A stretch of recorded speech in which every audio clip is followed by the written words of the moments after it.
Hi, everyone. In this lecture, I want to talk about environmental communication from the 50,000-foot view with a focus on theory. Let's get right into it. In a nutshell, environmental communication is how we talk about and share information about the environment and our relationship with it through media, education, activism, policy, and everyday conversations.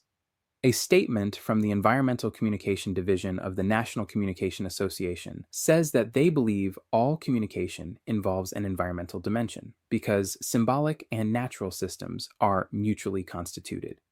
When they use the term symbolic systems, they're referring to language, communication. And when they say environmental systems, they mean nature. The statement goes on to say humans are one part of the broader ecosystems and cultures we inhabit, both shaping and shaped by our corporeal, intellectual, spiritual, emotional, and physical alienation from and proximity to those spaces and communities. By the way, for those of you following along on the transcript that I have provided of this lecture, I have included a link where you check out this statement for yourself. There will be transcripts for all the lectures throughout the course, and I'll include a link anytime one is referenced. So, our environment shapes us, and our communication shapes our environment. But how? You might argue instead that it's our actions that shape our environment, not our communication. For example, if I were to cut down a tree in the forest behind my house, surely I would cut it down with an axe and not with words.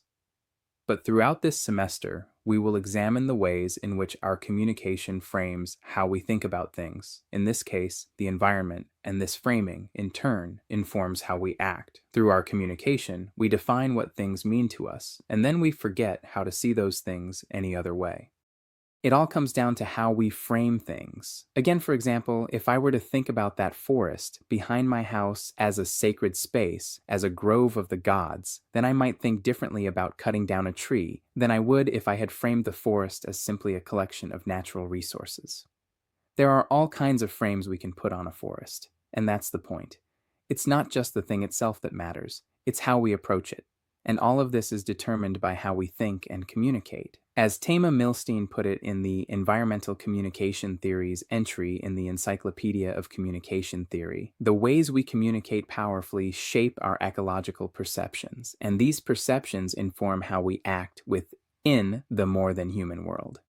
Along these same lines, environmental communication educators Phaedra Pizzullo and Robert Cox say in their book, Environmental Communication and the Public Sphere, it is impossible to separate our knowledge about environmental issues from the ways in which we communicate about these issues. They go on to quote founding environmental communication scholars James Cantrill and Christine Oravec, who observe, the environment we experience and affect is largely a product of how we come to talk about the world.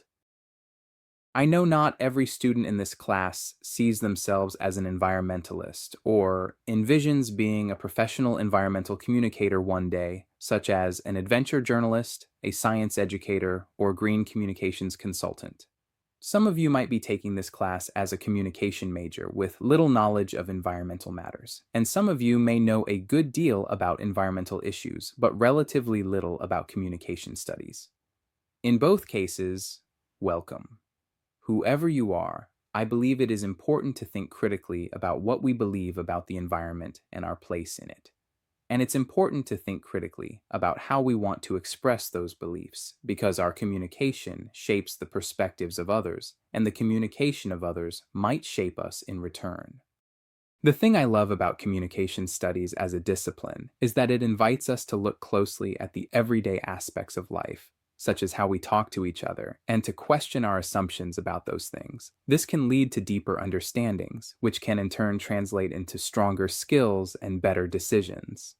Communication touches every area of life, and its scholarship draws from many areas as well: psychology, sociology, cultural criticism, history, media, ethics. In this particular class, we will talk about many aspects of environmental communication. Everything from the dynamics of social movements to the principles of science communication and risk communication, and much more.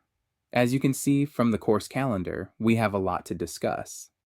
So, I'll go ahead and conclude for now, and I'll leave you with this. I believe that communication about the environment matters because it impacts the choices we make in response to environmental problems and possibilities. The things we can learn from this field of study are deeply important as we negotiate the relationship between ourselves and the environment, as we make collective decisions, and as we build ecological futures together. Thanks for joining me.